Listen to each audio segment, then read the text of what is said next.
Top quality और consistent performance के लिए सिर्फ सिल्वर पंप नाम याद रखना। જામનગરમાં સ્ટેન્ડિંગ કમિટીની બેઠકની અંદર વિકાસકારોને મંજૂરી મળી છે। જુદા જુદા 51 એજન્ડાઓને લઈને આ બેઠકમાં ચર્ચા થઈ। 141 કરોડ 45 લાખના વિકાસકારોને મંજૂરી આપવામાં આવી। શહેરી વિકાસ યોજના હેઠળના વિકાસકારોને મંજૂર કરવામાં આવ્યા છે। અહીં લાલપુર બાયપાસ પાસેના ઓવરબ્રિજને 6 લેન બનાવવા માટે મંજૂરી મળી। રખડતા ઢોરના ત્રાસને લઈને વધુ એક ઢોર ડબ્બાને મંજૂરી મળી।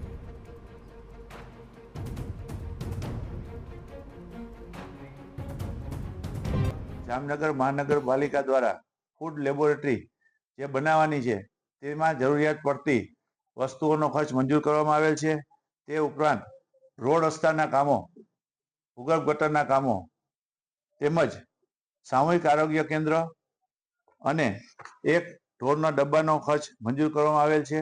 તે ઉપરાંત સુભાષ બ્રિજની વચ્ચે રેલિંગ કરવાનો ખર્ચ મંજૂર કરવામાં આવેલ છે।